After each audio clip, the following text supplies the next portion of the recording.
নমস্কার সবাইকে। সবাই কেমন আছেন? আশা করি সবাই ভালো আছেন। আবারও চলে এলাম একটা নতুন ভিডিও নিয়ে।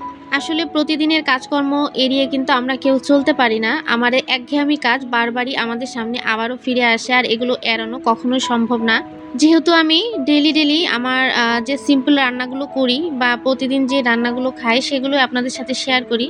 তো এই দেখেন, এই মাছটা আমি ভেজে নিলাম। এখন বলতে পারেন একই মাছ কেন আমি সবসময় আমার প্রায় ভিডিওতে দেখাই। আসলে এই মাছগুলোই বেশি আমরা খেয়ে থাকি, মানে রুই আর কাতল মাছ, কিংবা রুই কাতলের যে ছোট সাইজ হয়, বড় সাইজ হয়, সবটাই আমরা খাই।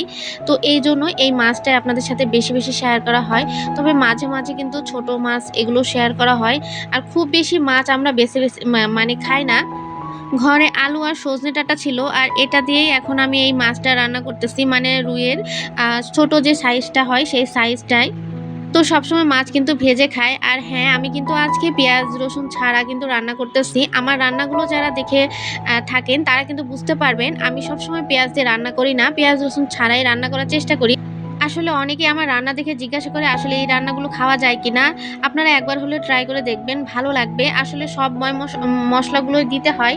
আর একটু স্বাদ হওয়ার জন্য চিনি দিয়েছি আরকি, খুবই সামান্য পরিমাণ, যেটা মিষ্টি স্বাদ আসে এজন্য। আর শেষে একটু গরম মসলা দিয়ে নামিয়ে নেব। আর মাছের মধ্যে যা মসলা দিতে হয় সেগুলো সবগুলো ব্যবহার করেছি।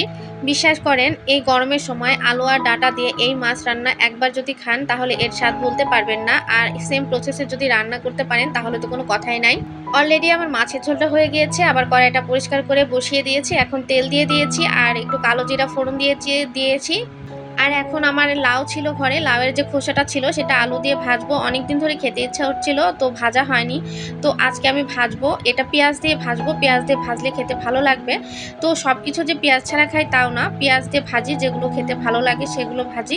আবার অনেক সময় পেঁয়াজ দিয়েও কিন্তু মাছ রান্না করি। একবারে ভাববেন না যে পেঁয়াজ ছাড়া একদম আমরা থাকি, তা কিন্তু নয়। তো যাই হোক, খুব সিম্পলভাবে এই ভাজিটা ভাজলাম। তো আমি তো এই ভাজি দিয়েই ভাত খেয়েছি, মাছ তো খুবই অল্প সামান্য খেয়েছি, মাছের ডাঁটাটা খেয়েছি। তো যাই হোক, আশা করি সবার আমার এই ছোট্ট ভিডিওগুলো ভালো লাগবে। আমি জানি সবাই লং ভিডিও বানান, তবে আমি যখন সবার ভিডিও দেখি তখন আমার খুবই বোরিং লাগে। এই জন্য আমি 2.5 মিনিট 3 মিনিট করে ভিডিওগুলো রাখি। আশা করি আমার ভিডিওগুলো সবার ভালো লাগবে।